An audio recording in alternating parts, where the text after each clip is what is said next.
Welcome to fearless world. और आज हम लोग जानेंगे यूनिट IGC1 एलिमेंट 2.3 में की features and content of health and safety policy. Health and safety policy का फीचर्स क्या होना चाहिए और उसमें क्या कंटेंट रहेंगे, तो उसके बारे में यहाँ पे जानेंगे। तो सबसे पहले जानते हैं की element of health and safety policy. The health and safety policy is usually found in 3 part. Health and safety policy का 3 पार्ट होता है। एक है स्टेटमेंट ऑफ इंटेंट, दूसरा ऑर्गेनाइजेशन और तीसरा अरेंजमेंट। मतलब कि स्टेटमेंट इसमें 3 पार्ट हो गए। इसको हम याद करने के लिए SOA से याद कर सकते हैं। मतलब स्टेटमेंट ऑफ इंटेंट मतलब क्या कि what is going to be done, क्या आप करने जा रहे हैं, ये स्टेटमेंट ऑफ इंटेंट हो गया। जैसे रिस्क कम करने हैं, ये आपका एम हो गया। ऑर्गेनाइजेशन मतलब who is going to do, कौन करेगा वहां पे। मैनेजर रिस्पॉन्सिबल है, या सेफ्टी ऑफिसर रिस्पॉन्सिबल है, या वर्कर रिस्पॉन्सिबल है, सुपरवाइजर रिस्पॉन्सिबल, कौन रिस्पॉन्सिबल है और किसकी रिस्पॉन्सिबिलिटी क्या है। तो ऑर्गेनाइजेशन में ये सेट करते हैं who is going to do. और अरेंजमेंट में क्या सेट करते हैं, how they are going to do it, आप कैसे करोगे। तो कैसे करोगे, आपको रिस्क असेसमेंट करने हैं, परमिट टू वर्क होने हैं, सेफ सिस्टम ऑफ वर्क होने हैं, लोटो यूज करना है। इस तरह का जो है वहां पे प्रोसीजर रहता है। आपको कोई भी काम करने के पहले सर्टिफिकेशन लेने हैं। तो इस तरह से वहां पे जो वर्क प्लेस पे अरेंजमेंट रहेगा वो चीज़ यहाँ पे लिखा रहता है कि आपको इस काम करने के लिए ये अरेंजमेंट लेना है। जैसे अगर आपको एग्जीबिशन करने हैं तो एग्जीबिशन सर्टिफिकेट लेने हैं, परमिट टू वर्क लेने हैं। अगर कन्फाइंड स्पेस में काम करने हैं, परमिट टू वर्क लेना है, कन्फाइंड स्पेस होना चाहिए, रिस्क असेसमेंट होना चाहिए, सेफ सिस्टम प्रोसीजर होना चाहिए। जैसे कि वहाँ पे काम करने के पहले आगे बस इमरजेंसी प्रोसीजर होना चाहिए, सभी जो है कम्पिटेंट होनी चाहिए, सबसे नॉलेज होना चाहिए, उनका वर्कर जो काम कर रहे हैं मेडिकली फिट होना चाहिए।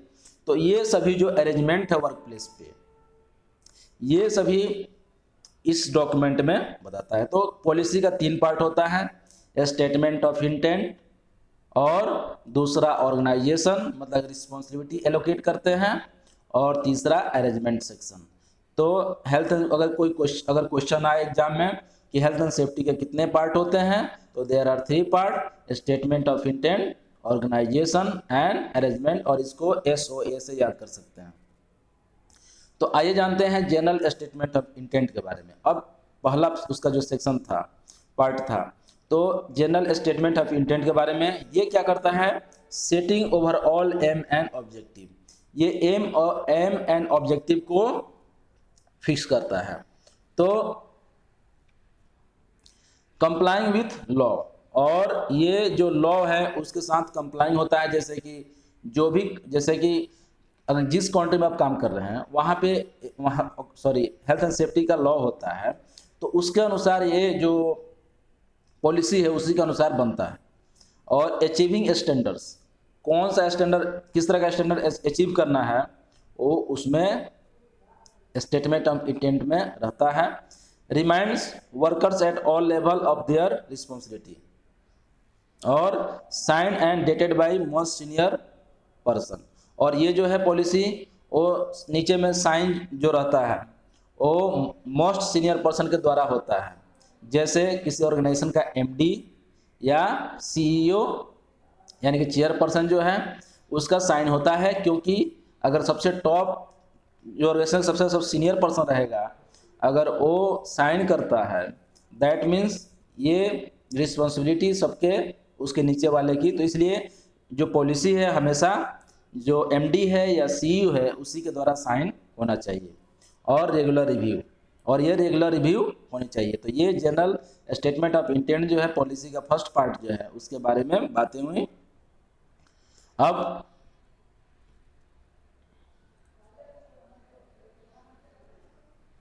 जानते हैं सेकंड ऑर्गेनाइजेशन सेक्शन के बारे में।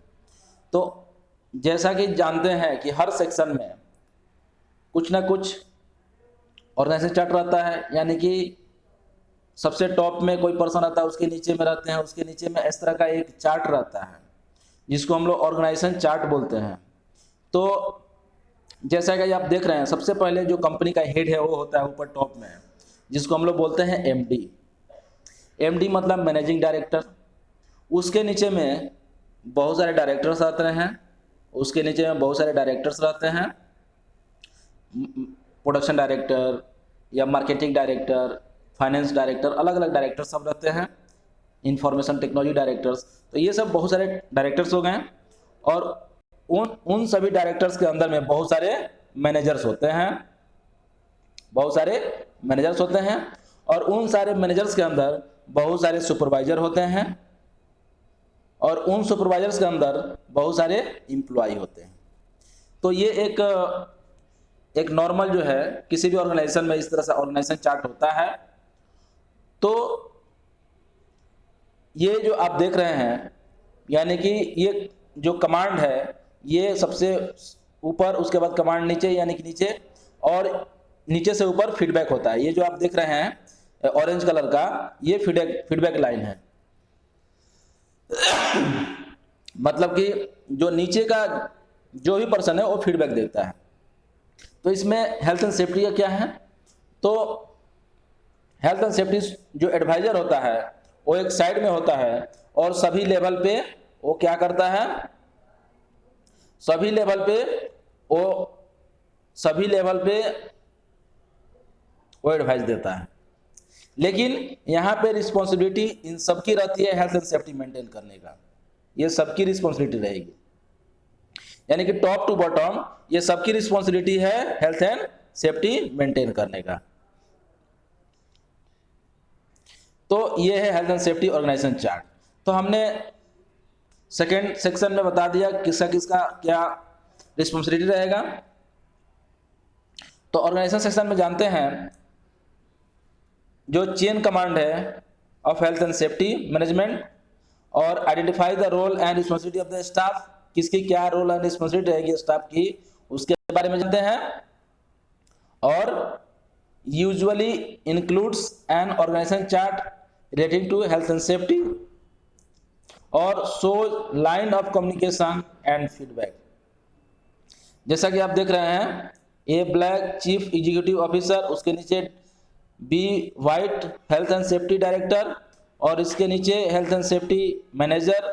उसके बाद ये सभी इस तरह का हेल्थ एंड सेफ्टी का ऑर्गेनाइजेशन सेक्शन रहता है। ऑर्गेनाइजेशन सेक्शन में आइए जानते हैं डिफाइंस रिस्पॉन्सिबिलिटी फॉर सी और एमडी की क्या रिस्पॉन्सिबिलिटी रहती है। तो सी और MD ultimately responsible and accountable होता है हेल्थ एंड सेफ्टी के लिए, और management responsible for day to day management के लिए, all employee responsible for acting safely, और कॉम्पिटेंट पर्सन जैसे कि first aider, fire marshal, specialist health and safety practitioner responsible for providing advice, supporting management and employee. यानी कि specialist जो है वो एडवाइस देने के लिए होता है, और इन सभी की हेल्थ एंड सेफ्टी की रिस्पॉन्सिबिलिटी होती है। अब जानते हैं जो थर्ड पार्ट है वो अरेंजमेंट सेक्शन के बारे में। तो अरेंजमेंट सेक्शन में जो है describe how things are done. मैंने पहले बताया कि अरेंजमेंट सेक्शन में ये रहेगा कि किस तरह से काम को करना है, उसको डिस्क्राइब होगा। तो describe how thing are done, detail description of policies and procedures के बारे में यहाँ रहता है, यूजुअली ए लॉन्ग डॉक्यूमेंट। और ये बाकी दोनों डॉक्यूमेंट से ज़्यादा होता है, क्योंकि किस तरह का वर्क को कैसे काम करना है वहाँ पे सभी अरेंजमेंट्स रहते हैं। एक रिटन डॉक्यूमेंट है, often separate from the policy document. ये इसको हमेशा जो है पॉलिसी डॉक्यूमेंट से सेपरेट होता है, और यूनिक टू ईच ऑर्गेनाइजेशन। ये हर ऑर्गेनाइजेशन का जहाँ पे जैसा रिक्स है उसके अनुसार वहाँ पे सभी के पास अलग अलग एक अपना unique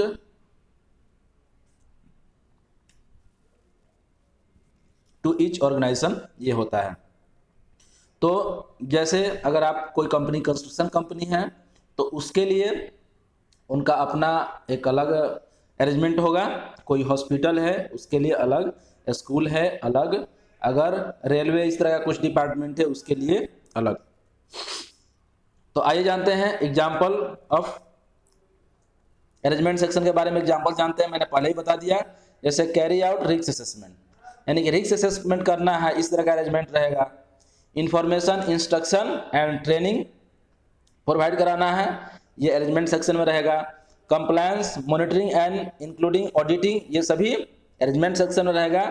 accident and near miss जो रिपोर्टिंग है, इस तरह का सिस्टम अरेंजमेंट सेक्शन में रहेगा। Recording and investigation, consultation with worker, कोई वर्कर के साथ कैसे कंसल्ट करना है, इसका भी अरेंजमेंट सेक्शन में सभी रहेगा। और डेवलपिंग सेफ सिस्टम वर्क, कैसे किसी काम को सेफ वे में काम करना है, वहाँ पे सेफ सिस्टम वर्क भी अरेंजमेंट सेक्शन में रहेगा। और welfare and first aid provision की बातें भी अरेंजमेंट सेक्शन में रहेगा। और फायर सेफ्टी प्रिवेंशन जो है, उसका भी प्लान जो है वो अरेंजमेंट सेक्शन में रहेगा। एंड इमरजेंसी प्रोसीजर, यानी कि at the time of emergency कैसे डील करना है, ये भी सभी बातें अरेंजमेंट सेक्शन में रहेगा। अब आइए जानते हैं arrangement section specific risk and problems. तो जैसे स्पेसिफिक रिस्क एंड प्रॉब्लम क्या है, जैसे कोई आदमी अगर अकेला काम कर रहा है, लोन वर्किंग है, तो ये एक स्पेसिफिक वर्क हो गया, इसके लिए अलग अरेंजमेंट रहेगा। अकेला काम करना है तो उसके पास कम्युनिकेशन होना है और हमेशा टाइम टू टाइम कम्युनिकेशन करता रहे, उसके पास फर्स्ट एड कोई बॉक्स रहना है, इस तरह का अरेंजमेंट, मतलब जो भी अरेंजमेंट है इसके बारे में आगे में हम डिटेल्स में जानेंगे। जैसे नॉइस है, तो नॉइस से बचने के लिए क्या करना है, जैसे ईयर प्लग लगाना या वहाँ पे इनक्लोजर करना, इस तरह का अरेंजमेंट। वाइब्रेशन में काम करने के लिए किस तरह का अरेंजमेंट होना चाहिए, अच्छे से ग्लव्स लगाएगा, इस तरह का। या हजार्डस सब्सटेंस को हैंडल करने के लिए तो क्या वहाँ पे पीपी यूज करना है, कैसे हैंडल करना है, या कोई, ये सभी अरेंजमेंट सेक्शन में रहेगा। कंट्रोल ऑफ कॉन्ट्रैक्टर, कॉन्ट्रैक्टर को कैसे कंट्रोल करना, क्या, तो ये सभी अरेंजमेंट सेक्शन में ही रहेगा। ट्रांसपोर्ट रिस्क कैसे कंट्रोल करना, ये सभी अरेंजमेंट सेक्शन, ये सभी स्पेसिफिक रिस्क है जो कि इनके लिए सभी के लिए अलग अलग अरेंजमेंट्स रहेंगे।